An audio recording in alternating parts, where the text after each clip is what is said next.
A gente aprende na escola que o iluminismo foi o grande triunfo da razão, né? Mas e se tiver uma outra história por trás disso? Uma que envolve poder, dinheiro e muita, mas muita estratégia. Vamos dar uma olhada por trás das cortinas para entender uma tese bem provocadora. Quem foi que realmente bancou a Idade da Razão? Bom, vamos direto ao ponto. Aquela ideia de que o iluminismo simplesmente aconteceu, sabe? Que foi um florescer espontâneo de mentes geniais. A fonte que a gente analisa hoje sugere que isso é só uma parte da história. Na verdade, essa mudança toda de mentalidade foi algo bem mais calculado. E se foi um projeto estratégico, a pergunta de $1 milhão é: quem pagou a conta? Para entender essa revolução no pensamento, a gente precisa fazer o que sempre dá certo: seguir o dinheiro. Para sacar quem queria financiar uma nova forma de pensar, primeiro a gente tem que saber quem eles queriam tirar do caminho. Antes do iluminismo, os reis e governantes tinham um concorrente de peso, e ele estava bem ali, no mesmo território. E olha só que interessante essa comparação. De um lado, o poder do rei, exército, leis, governo da terra, a força bruta, digamos assim. Do outro, a igreja. E a lista dela é impressionante. Ela coletava dízimos, que na prática eram impostos, tinha seus próprios tribunais, como a temida Inquisição, controlava a educação, o conhecimento, e talvez o mais importante de tudo, ela empunhava um medo de Deus. Eram, na real, dois estados competindo pelo mesmo povo, pelo mesmo território.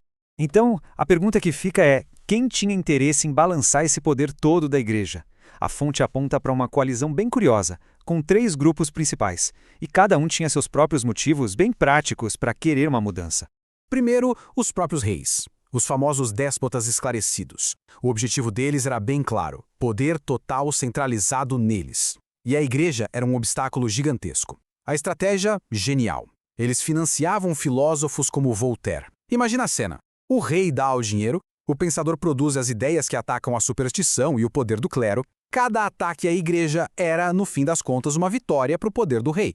Era uma maneira inteligente de minar o concorrente. Agora o segundo grupo, a burguesia, a galera do dinheiro que estava crescendo. A situação deles era complicada. Eles queriam ganhar dinheiro, mas a igreja dizia que o lucro era pecado, usura. A Inquisição podia simplesmente confiscar tudo. E pensa só, cada feriado religioso era um dia de produção parada. Qual foi a solução?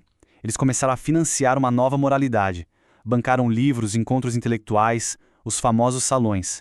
A ideia era promover um novo jeito de pensar, onde a ciência, o trabalho e, claro, o lucro não fossem pecados, mas sim virtudes. Era uma questão de sobrevivência para o negócio dele.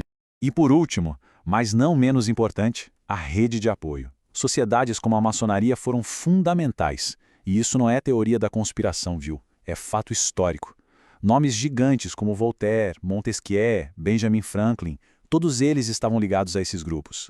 O objetivo era claríssimo: criar uma sociedade secular baseada na razão. Essas sociedades funcionavam como uma rede de proteção internacional. Se um pensador era perseguido num país, a rede ajudava. Havia uma agenda bem clara para espalhar essas novas ideias pelo mundo.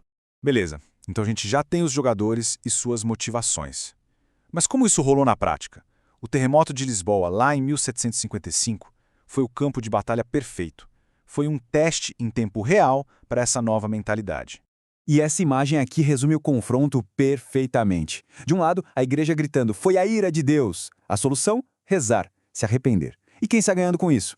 A própria igreja, claro.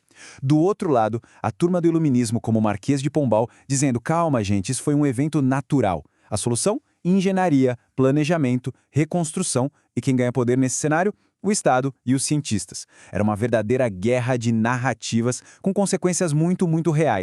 Pois é, a escolha da narrativa não foi por acaso, foi totalmente deliberada. Ao empurrar a ideia de evento natural, o papel do padre automaticamente perde importância. Pensa bem, se não foi castigo divino, para que a gente precisa de um intermediário com Deus? No lugar dele, a população agora precisava de quem? Dos engenheiros, dos arquitetos, dos especialistas bancados pelo Estado. A razão venceu não só porque era uma ideia bonita, mas porque o Estado se mostrou mais útil para resolver um problema real, e com isso ele consolidou seu poder de uma forma incrível. E tudo isso, toda essa briga, nos leva ao objetivo final do projeto todo, que era algo muito mais profundo do que só um debate de ideias. Era uma guerra para redefinir o que é a própria realidade. A estratégia central era essa aí: matar o Deus punitivo. E o objetivo não era teológico, era totalmente político. A ideia era quebrar o monopólio que a igreja tinha sobre o medo. Se você troca a ideia de um Deus que te castiga a todo momento por um Deus distante e indiferente, ou simplesmente pela natureza, pronto, você tira da mão do clero a sua principal ferramenta de controle sobre as pessoas. E foi essa mudança radical que preparou o terreno para o mundo que a gente conhece hoje. O capitalismo moderno, o Estado centralizado, eles não precisam de aprovação divina para funcionar. Pelo contrário, eles precisam de progresso, de ciência, de eficiência. Rejeitar a autoridade de Deus não foi um efeito colateral do iluminismo, foi a condição número 1 para que ele pudesse acontecer. O que nos deixa com essa pergunta final para refletir, né? Será que as grandes viradas da história acontecem por causa de ideias puras que surgem do nada? Ou será que elas são, na verdade, financiadas e empurradas por interesses bem poderosos que têm muito a ganhar com a mudança?